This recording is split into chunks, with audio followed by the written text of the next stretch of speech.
Assalamualaikum warahmatullahi wabarakatuh. Perkenalkan, nama saya Ubi Sandi Syaputra. Di sini saya perwakilan dari kelompok yang membahas tentang analisis mitos pada film Sekawan Limo.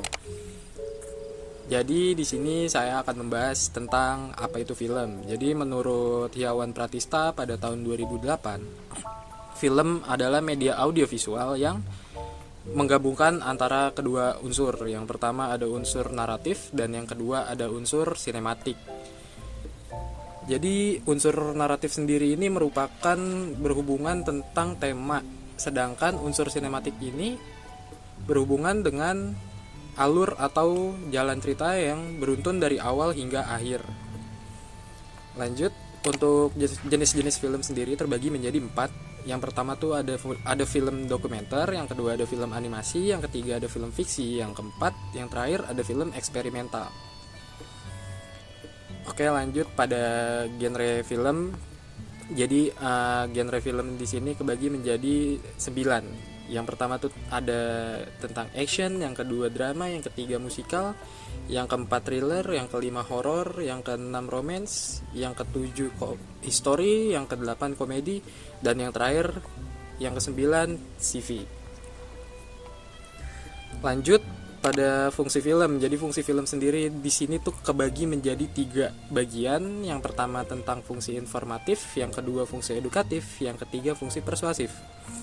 Jadi saya akan menjelaskan yang pertama tentang fungsi informatif sendiri. Jadi fungsi informatif pada fungsi film ini menyajikan pesan yang mempresentasikan ideologi pembuat film itu sendiri. Lalu untuk fungsi edukatif sendiri di sini menyajikan tentang informasi dan ilmu pengetahuan yang bermanfaat dengan tujuan memberikan edukasi kepada para penonton film tersebut. Yang terakhir, fungsi persuasif. Jadi menyajikan pesan-pesan berdasarkan data yang bertujuan untuk mempengaruhi penonton, entah dengan ide atau gagasan yang ditampilkan pada film tersebut. Dan di sini saya akan menjelaskan dari bagian sinopsis sampai dengan bagian mitos.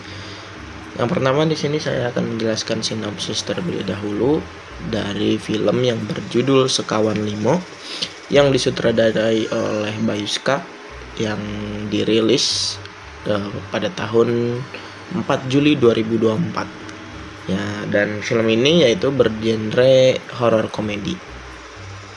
Sini saya akan menjelaskan secara ringkas saja sinopsisnya. Film yang bergenre horor komedi ini bercerita tentang ada seorang yang namanya Bagas atau Bayuskak bersama temannya Leni, dan mereka akan berencana mendaki gunung di Madiopuro, sebuah gunung yang terkenal angker di Jawa Timur. Di tengah perjalanan mereka bertemu dengan 3 pendaki lainnya yang bernama Juna, Diki, dan Andrew. Akhirnya kelima orang tersebut membentuk kelompok atau teman 5. Nah, di sini artinya sekawan itu artinya 4 di bahasa Jawa dan limo itu 5. Yang mengisyaratkan bahwa dari 5 pendaki hanya 4 manusia dan 1 diantaranya adalah makhluk halus. Lanjut di sini saya akan menjelaskan apa itu mitos. Secara definisi mitos itu sering dihubungkan dengan sesuatu itu yang kuno, tidak masuk akal. Nah, tetapi masih banyak dipercaya oleh masyarakat. Hal ini senada dengan persyaratan Mirya Eliade bahwa mitos dapat dikatakan sebagai konsep metafisis dunia kuno untuk menggambarkan sesuatu dalam kehidupan sehari-hari. Nah, apa sih fungsinya? Nah, di sini fungsi mitos itu setara dengan fungsi simbol, ritus atau ucapan yang menunjukkan kesadaran akan situasi tertentu di dalam kosmos dan mengakibatkan sikap metafisis tertentu. Nah, di Indonesia ini tahap mitos dimulai dari awal kedatangan agama Islam sampai habisnya tahun 1800 Masehi yang dicirikan dengan kehidupan religio magis. Nah, pada masa ini kehidupan agama baik menyangkut doktrin, ritus maupun ide-ide keagamaan masih memperteguh keyakinan religius. Kehidupan beragama yang diselimuti mitos biasanya ditampakkan dengan praktik Sartini 195 praktik keagamaan yang irasional atau tidak masuk akal tetapi memiliki fungsi yang rasional.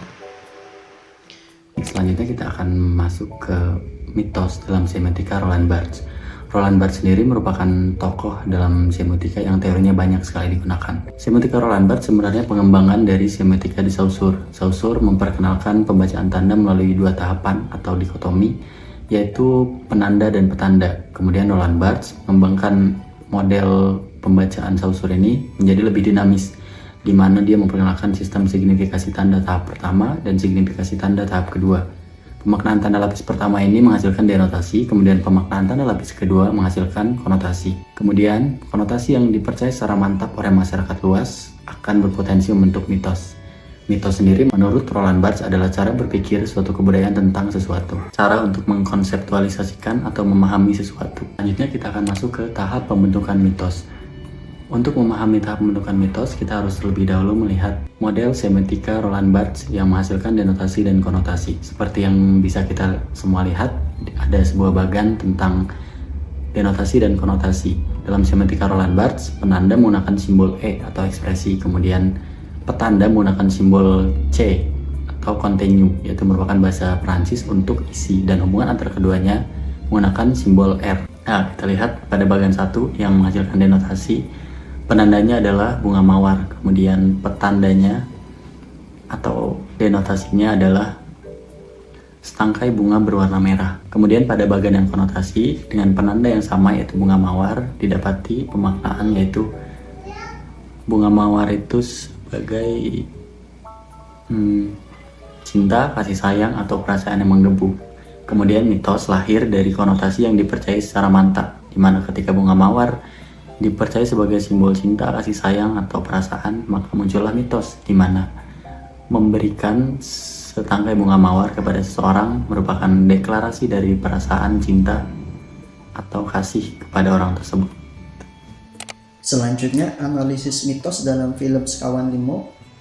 Penandanya signifier, gambar 5 orang pendaki. Petandanya signifiatnya pendaki berjumlah ganjil.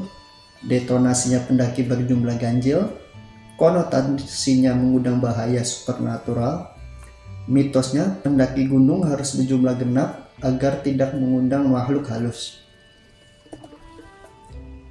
Selanjutnya, penanda dalam potongan scene dalam filmnya ada 4 orang, dialognya antara tokoh 4 orang ini. Penjaga loket, pastikan gak ganjil ya. Yang kedua, Bagas sebagai pendaki harus genap ya. Yang ketiga, penjaga loket kedua berkata bareng-bareng tapi genap. Detonasinya pendaki harus berjumlah genap seperti 2, 4, 6 dan seterusnya. Konotasinya jumlah genap dianggap lebih aman dari bahaya dan tidak menarik perhatian makhluk halus. Mitosnya, mitos bahwa angka ganjil merupakan angka keramat serta adanya ide kolektif bahwa ada entitas gaib yang terlibat dalam kehidupan manusia. Apabila diketahui telah melakukan pantangan tersebut akan berakibat diikuti makhluk gaib. Mitos tidak boleh mendaki gunung dengan jumlah ganjil. Nah, mitos berangka ganjil ini tidak hanya ditepang di Gunung Mudiopuro, tetapi di seluruh gunung Pulau Jawa Tengah. Nah, hal ini karena apa? Hal ini karena angka ganjil ini nih, ketika mendaki gunung dianggap angka negatif, angker. Angka tersebut memiliki hawa yang kurang baik. Nah, menjadikan angka itu menjadi mitos karena angka negatif. Kata orang Jawa sana, ketika kita mendaki gunung berjumlah angka ganjil, maka kita nih yang rombongan berangka ganjil bakal diganggu oleh makhluk halus atau tersesat hingga sengaja disembunyikan oleh makhluk-makhluk astral. Lalu kemudian ada juga sisi positif, yang sisi positif tidak boleh mendaki dalam jumlah ganjil. Nah, pertama adanya mitos ini nih, yang mendaki gunung karena adanya angka genap. Maksudnya kalau berjumlah banyak, manajemen logistiknya kayak mengangkut barang itu lebih berpemudah, dan ketika bersama kawan-kawan itu bisa sekalian refreshing.